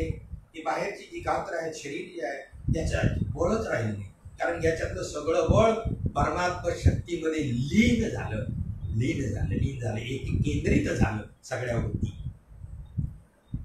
बाहेरी गात्रांचे बळ हरपून गेले. अपाद गुंतले पुलकांचले. वार्षिये प्रथम दशे पाऊस पडल्यानंतर जसे त्या ठिकाणी अंकुर त्या ठिकाणी येतात गवताची, तसे रोमांच उभे राहिले. वार्षिये प्रथम दशे पोहळल्या शैलाचे सर्वांग दैसे विरुडे कोमलांकुरी तैसे रोमांच आले. शिवतला चंद्रकरी सोमकांतू द्रावोधरी. सोमकांत म्हणी चंद्राला पाहिल्यानंतर पाजर फुटतो तैसिया. स्वेद कलिका शरीरी दाटलिया. तसं शरीर घामाघूम झालं. माझी सापडले नियाली पुळे जळावरी कमळकळिका जेवी आंदोळे देवी आतुल्या सुखोर्मीची निबळे बाहेरी कापे. जसं एखादं सूर्यमुखी फुल असतं, त्याच्यावरती एखादा भुंगा जाऊन बसतो आणि ज्या वेळेला सूर्य मावळल्यानंतर तो भ्रमर सेवन करत असून सूर्य मावळल्यावरती फुल पिटून जातं. जो कोरडे काष्ट स्वये कोरी अशा प्रकारचा भुंगा, लाकडं कोरणारा, परंतु त्या कमळकणिकेमध्ये त्या प्रेमामध्ये धुंद होऊन गेल्यानंतर त्याला छेदून बाहेर येण्याचं विसरून जातो आणि मग त्याचा प्राण कोंडल्यानंतर तो असा ढोलू लागतो. त्यावेळेला ती कमळकळिकाशी असे झोके घेते. त्या पद्धतीने साधकाची अवस्था होती प्राण कोंडल्यामुळे. तसं उदाहरण अर्जुनाची अवस्था झाली. माझी सापडले नियाली पुढे जळावरी कमळकळिका जेवी आंधोळे देवी आतुल्या सुखोर्मीची निबळे बाहेरी कापे. आतून ज्या सुखाच्या उर्मी बाहेर येत होत्या, त्यामुळे बाहेर तो साधक थरथर कापू लागतो. अर्जुनाची अवस्था आहे, म्हणजे अर्जुनाला निमित्त केलेलं आहे. तुमची आपली अवस्था आहे, नामधारकाची अवस्था आहे. दुसरं उदाहरण कर्पूर केळीची गर्भपुटे उकलता कापुराची निकोंदाटे फुलिका गळती तेवी थेंबुटे नेत्रोनी पडती. कापराच्या झाडामधून ज्या वेळेला तो कापूर बाहेर पडत असतो, त्या पद्धतीनं अर्धोन्मिलित डोळे न झाकलेले न उघडलेले आणि त्यातून थेंब थेंब अश्रू बाहेर पडत असतात. ही अश्रुभाव तयार. ऐसा सात्विकाई आठा भावा परस्परे वर्ततसे हेवा तेत ब्रह्मानंदाची जीवा राणी व पावली. असे अष्टसात्विक भाव म्हटलेले निर्माण झाल्यानंतर तिथे ब्रह्मानंद प्राप्त होतो. ब्रह्मानंद प्राप्त झाला. आज ब्रह्मविद्येचे अनेक क्लास घेणारे मंडळी आहे. अनुभव ब्रह्मविद्या शिका. काय शिका? ब्रह्मविद्या. आणि ज्यांना ब्रह्मविद्या प्राप्त झालेली, अनुभव घेतलेली, आज तिकडे ब्रह्मविद्या शिकायला चाले. काय दुर्दैवी माणसं असतील बाबर. चला पुढे. अशा प्रकारची अर्जुनाची ही अवस्था आहे. पुढे सांगतात उदयलेनी सुधाकरे जैसा भरलाचे समुद्र भरे तैसा वेळोवेळावर मी भळे उचंबळत असे. चंद्राला पाहिल्यानंतर आजही समुद्राला भरती येते, तसा त्या सुखोर्मीनं तो अशी कापूला साधत. अरे आजही मेघांचा गडगडाट ऐकल्यानंतर मोर पिसरा फुलून नाचू लागतो. लपविता तुका म्हणे मेघ नाचवी मयुरे लपविता खरे येत नाही. खरं जे आहे ते लपवता येत नाही. ती लक्षणं लपतच नाही. तुमच्या घरामध्ये जर हापूसचे देवगड हापूसचे आंबे असतील आणि ते पिकल्यानंतर त्याचा वास सुटल्यानंतर आलेला दुसरा पाहुणा किंवा एखादा माणूस भाऊ पण तो काढा की लावा आंबे, कधी आणले तुम्ही हापूस, आणि हा म्हणतो नाही हो. अरे तू किती नाही म्हणला तरी तो गमगमाट सुटलेला आहे ना. तसं ही भाव लपूच शकत नाही. तैसाची तयार सुखानुभवासाठी केला द्वैताचा सांभाळू देखी मग उसासोनी क्रिएटिव्ह असं पाहिले. पुन्हा त्या अद्वैत स्थिती येते, ब्रह्मानंद स्थिती. तिच्यामधून तो बाहेर आला आणि बाहेर आल्यानंतर देहभावावर आला. त्यावेळेला मग त्यांनी असा उसासा टाकला. म्हणून प्रबोधाचं लक्षण सांगताना सच्चिदानंद श्रीपाद बाबा सांगायचे की ज्या वेळेला असा माणूस करेल ना, सहज असा व्यवहारात असताना किंवा बसलेला असताना काही क्रियाकर्म करत असताना त्यावेळेला जर त्याने जोरात उसासा जर टाकला ना, तर समजायचं त्याच्या अगोदर त्या अनुसंधानावर त्याची वृत्ती होती आणि म्हणून आता तो ते भावावर आला म्हणून संसाचा टाकला. अशा पद्धतीने अर्जुनाच्या अवस्थेचं वर्णन त्या ठिकाणी आलेलं आहे. त्यानंतर ही अर्जुनाची जी अवस्था आहे 11व्या अध्यायामध्ये त्या ठिकाणी 14व्या श्लोकामध्ये लिहिलेली आहे. त्यानंतर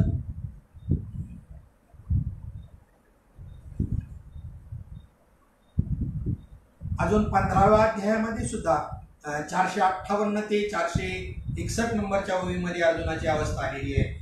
चला, भगवान श्रीकृष्ण परमात्म्याची प्रत्यक्ष या ठिकाणी ज्ञानेश्वरीमध्ये 18व्या अध्यायामध्ये 1418 ती 1423 या ओळामध्ये भगवान श्रीकृष्णाची झालेली अवस्था आहे प्रेमाची. पहा, मग सावळा सकंकनू बाहू पसरोनी दक्षिणू आलिंगेला सशरणू भक्तराज तो.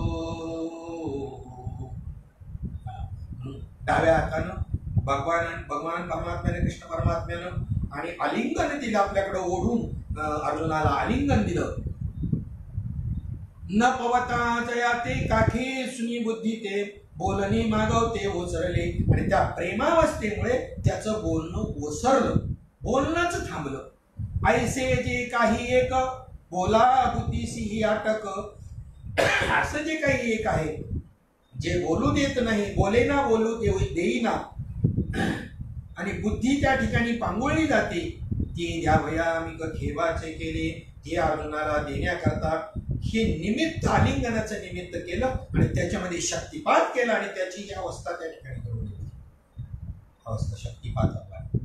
हृदय एक झाले, हे हृदयीचे ते हृदयी घातले आणि द्वैत न मोडता केले आपण आईसे अर्जुन आणि कृष्ण ही द्वैत थोडस ठेवलं भक्तीचा आनंद लुटण्याकरता आणि अंतःकरणातली स्थिती मात्र एक रूप करून टाकली. जसं दीपे दीप लाविला तैसा परिश्मंग तो झाला, द्वैत न मोडता केला पण पे पारतू दिव्याने दिवा लावा.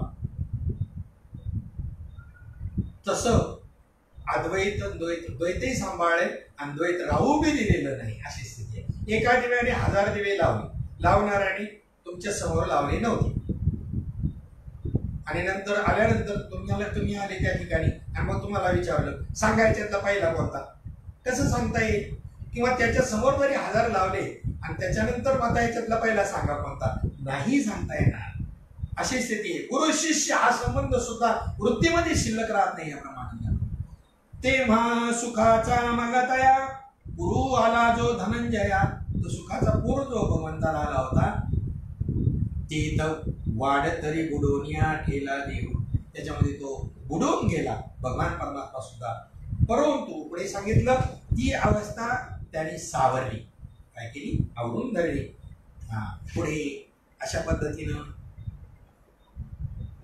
एकनाथी भागवतामध्ये जर आपण पाहिलं, आपल्याकडे तर वेळ नाही, तुम्हाला मी उल्लेख फक्त करून देतो, तुम्ही स्वतः वाचा. जे जाणकार मुमुक्ष असतील ज्यांना हे जाणून घ्यायचं असेल, आमचे वारकरी बंधू असतील जे कोणी, त्या सगळ्यांना मी विनंती करतो. ज्ञानेश्वरी अध्याय 9 शेवटचा श्लोक ते संध्याच्या अवस्था सांगितलं. ज्ञानेश्वरी किंवा गीता अध्याय 11 14वा श्लोक, 18वा अध्यायाचं बी आपल्या समोर त्या ठिकाणी वर्णन मी तुमच्या समोर मांडलं भगवंताची अवस्था. आता एकनाथी भागवतामध्ये 2रा अध्याय 40वा श्लोक, 3रा अध्याय 31-32वा श्लोक आणि 14व्या अध्यायातला 23वा श्लोक वाचा. काय ही अवस्था अशी होत असते म्हणून तुमच्या लक्षामध्ये येईल की भगवंताच्या नामानं हे भाव त्या ठिकाणी प्राप्त होतात.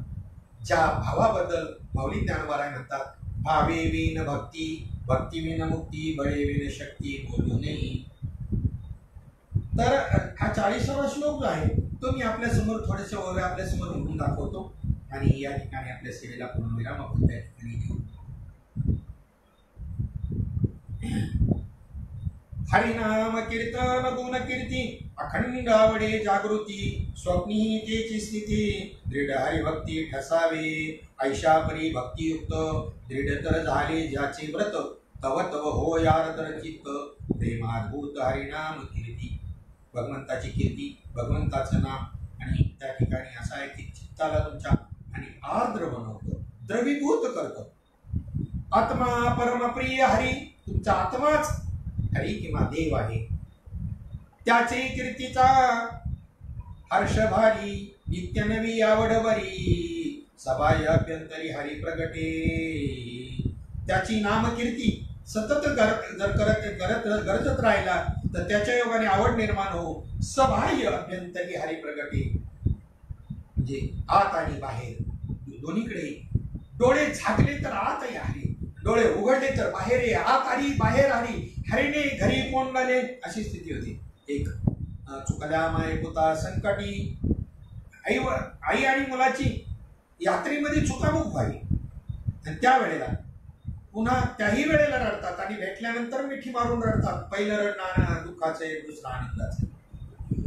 चुकल्या माय पुता संकटी, एकाकी बहुकाळे झाल्या भेटी तेने ओरडे घालो निमिठी चाले जेवी पोटी आणि मार रुदन.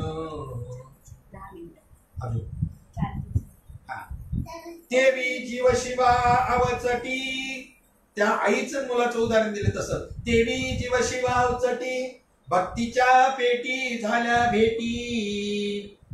जीव आणि शिवाची भ्रांतिरूप नगरामध्ये चुकामुक झालेली होती, पण सद्गुरु कृपेने भक्तीच्या पेटीत गाठ झाल्यामुळं आत्मसाक्षात्कारे पडे मिठी ते संधी माझी उठी आणि वार रुदन.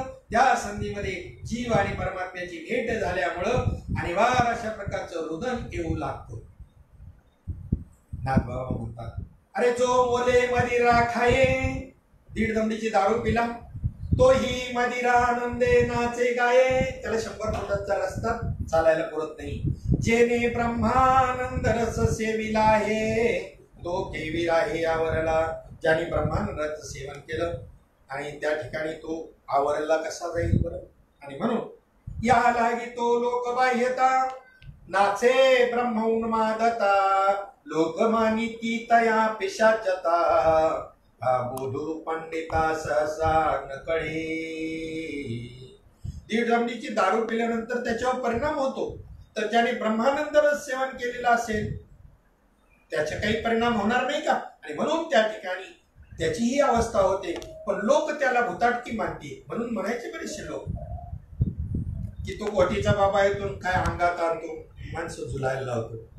आता सांगा, अरे माऊली ज्ञानोबारायांवरती अविश्वास दाखवू नका. तुकोबारायांवर, नाथ महाराजांवर यांच्यावर तरी विश्वास ठेवा, नका घोटीच्या बाबावर विश्वास ठेव. बरेच लोक त्यावेळेला बाबा सांगायचे आमच्या आईला घोडे लावायचे म्हणे. सांगा म्हणे माझी आई मरून 40 वर्ष झाली आणि कवा याची गाठ पडायची. म्हणजे विनोदावर न्यायची, त्यांना कधी राग आला नाही या गोष्टीचा. पण एवढं राईट फाईट सांगायचे. जसं नाथ महाराजांनी राईट फाईट सांगितलं तसंच राईट फाईट सांगायचे. ते म्हणायचे तुमच्या भाकरीला पोपडा आला का ताई, तसं तुमचं देह तादात्म्य, देह आणि आत्मे दोन तत्मास देहाशी जी काही तुमच्या वृत्तीनं तादात्म्य केलेलं आहे ना, ती तादात्म्य सुटलं पाहिजे आणि आत्मस्वरूपाकडे लागलं पाहिजे. पण जसं भाकरीला पोपडा येण्याकरता काय करावं लागलं, अग्निसंस्कार नको. मग तुमच्या वृत्तीमध्ये ज्ञानाग्नी पेटवल्याशिवाय अनंत जन्माच्या कर्माचे संस्कार जे आहेत ती त्या ठिकाणी जातील का. भाकरीला पोपडा येण्याची अवस्था म्हणजे भावावस्था आहे बरं. आणि म्हणून एका अभंगामध्ये नाथ महाराज एक वर्णन करताना रडते माझे बाळताने समजावी ताराहीना नाना परी घेतो छंद रडतसे स्पुंद स्पुंद नेत्रा वाटे वाही पिंद पर्याचा डोळा लागेना रडते माझे बाळतानी समजावी ताराहीना. रडक्या बाळाचं वर्णन करायला संतांचे अवतार आहेत का अजून कळाना लोकांना. जाणकार सुद्धा गैरहजर आहेत या अनुभवाबद्दल. भक्ती कशाला म्हणतात. नारायण भक्ती सूत्रावर प्रवचन करणाऱ्यांना विचारा आहे का संप्रदाय. हा अनुभव प्राप्त होईल का आज आम्हाला? नाही नाही नाही नाही, खूप अवघड आहे. त्याला खूप पुण्य पाहिजे. पुण्य पाहिजे वाद नाही, पण पुण्य तयार झालेला विचारायला जातोय, कुणी विचारायला जात नाही. ज्यांना हा अनुभव प्राप्त झालाय सामान्य पुण्यवान नाही आहेत. निष्काम पुण्य कोट्यानुकोटी, निष्काम पुण्य जरी का असेल गाठी, तरी चातुडी भेटी हरिप्रियांची. त्याशिवाय अशा साधू संतांची भेट होत नाही किंवा अनुभव सिद्ध ज्ञान आणि भक्तीचा अनुभव, ज्ञानाचा अनुभव प्राप्त होत नाही. बरोबर. म्हणून या ठिकाणी एक अभंगाद्वारे पुन्हा नाथ महाराजांच्या आयुष्य प्रतिपादन करताना त्याच्यामध्ये त्या ठिकाणी त्यांनी सांगितलं, एका जनार्दनी प्रेम येशोदेशी माईना, म्हणजे हे भगवंताबद्दलचं प्रेम आहे, भक्तीची लक्षण आहे, असं त्याच्यामध्ये स्पष्ट सांगितलं.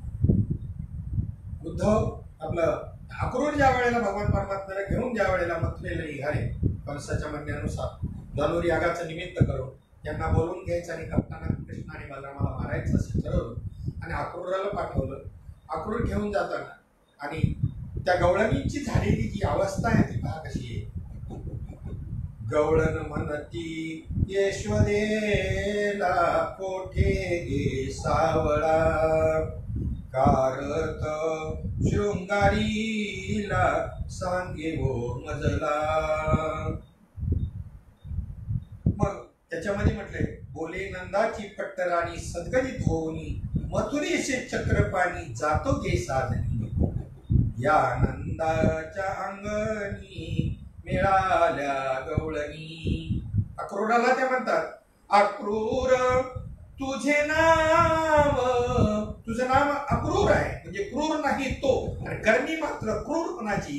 अक्रूर तुझे नाम तैसी न करणी, या नंदाच्या अंगणी मिळाल्या गवळणी.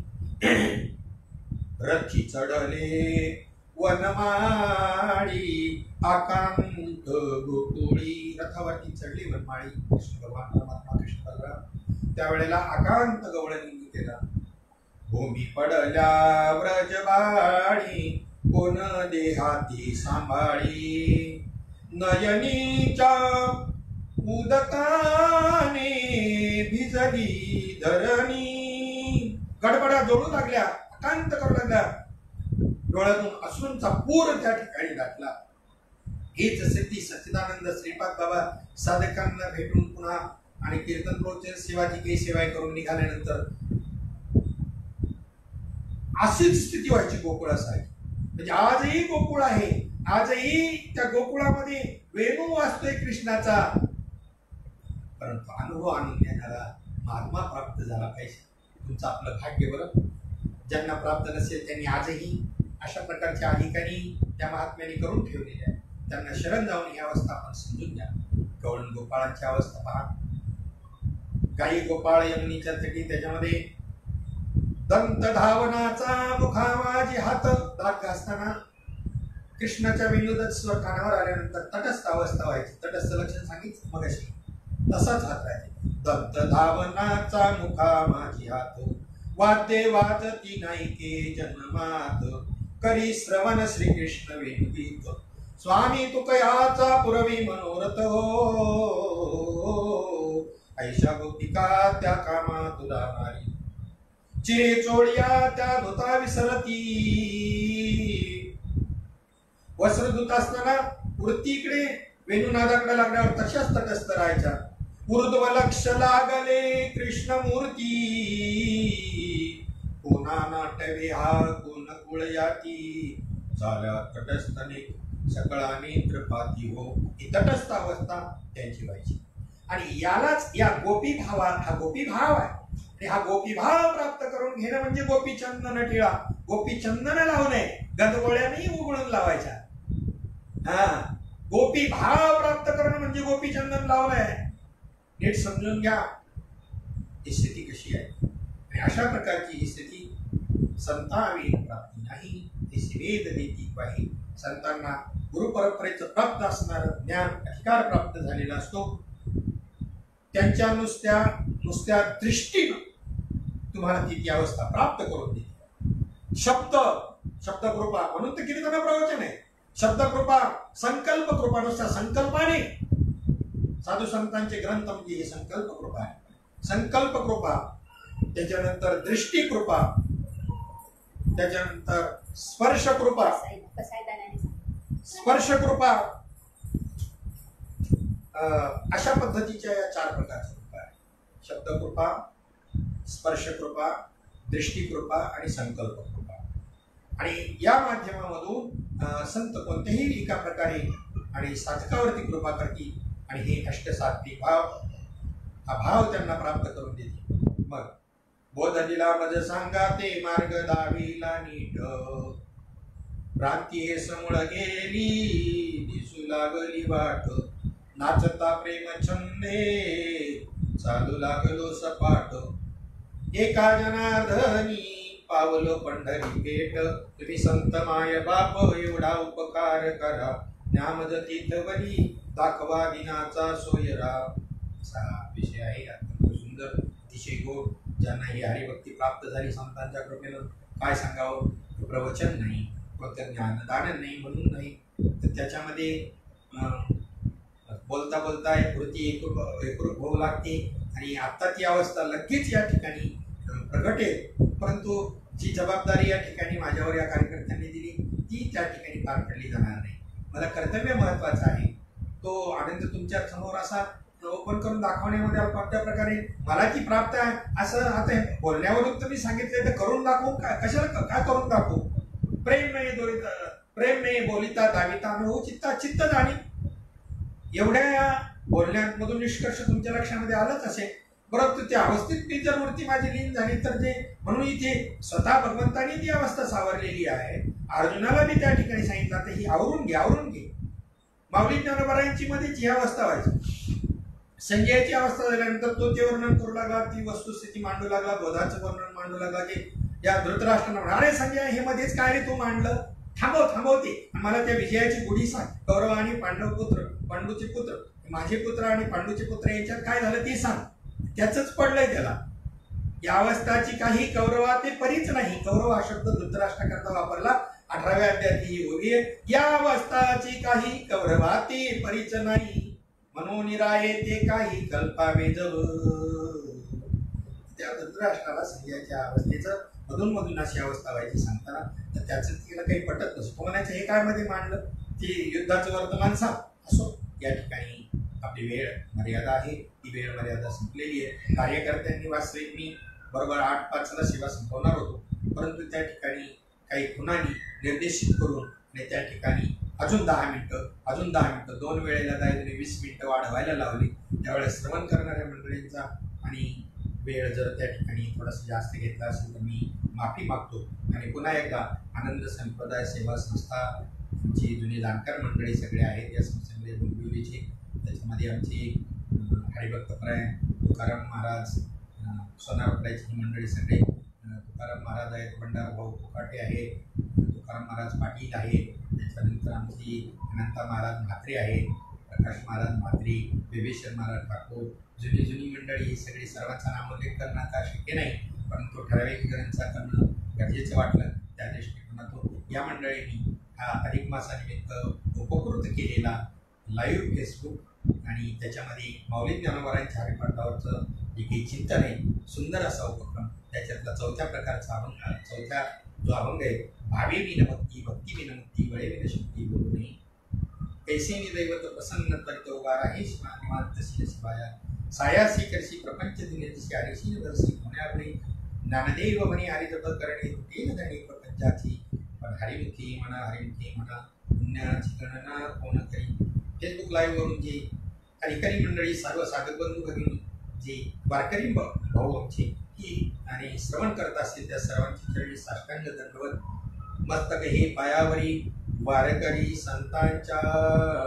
आणि याच ठिकाणी सेवा गुरुच्या चरणी, पांडुरंगाच्या चरणी, किंवा संत महानुभावाच्या चरणी समर्पित करून सेवेला पूर्ण येणार. पुंडलिक वरदा हरी विठ्ठल श्री ज्ञानदेव तुकाराम. विठ्ठल विठ्ठल विठ्ठल विठ्ठल. पुंडलिक वरदा हरी विठ्ठल श्री ज्ञानदेव तुकाराम. माऊली ज्ञानेश्वर महाराज की जय. जगद्गुरु संत तुकाराम महाराज. शांती ब्रह्म एकनाथ महाराज की. सद्गुरु सच्चिदानंद श्रीपाद भगवान की जय, सच्चिदानंद रामदास भगवान की जय, नारायण भगवान की जय, मानी भगवान की जय, अवधूत चिंतन श्री गुरुदेव दत्त गोपाल कृष्ण भगवान की जय। आता विश्वात्मके देवे येने वाक्यज्ञे तोषावे, तोषो निमज द्यावे बसाय दाने, जे खळांची व्यंकटी सांडो तया सत्कर्मी रती वाढो, होता परस्परे पडो मैत्र जीवांचे, दुरितांचे तिमिर जावो, विश्वस्वधर्म सूर्ये पाहो, जो जीवांशील तो ते लाहो प्राणी जात, वर्षत सकळ मंगळी ईश्वर निष्ठांची मांदियाळी, अनवरत भूमंडळी भेट तया भूता, चला कल्पतरूंचे आरव, चेतना चिंतामणींची गाव, बोलके जे अर्णव पियुषांची, चंद्रमेधे अलांछन, मार्तंडजी तापहीन, हे सर्वाही सदा सज्जन, सोय रे होतो किंबहुना सर्व सुखी, पूर्ण होवो निधी लोकी, भजी जो आदि पुरुषी अखंडित, आणि ग्रंथोपजीविये विशेषी लोकी ये, दृष्टा दृष्ट विजय भुआवेजी, हे तमनी श्री विश्वेश्वरावो, हा होईल दान बसावो, येणे वरी ज्ञान देवो, सुखिया झाला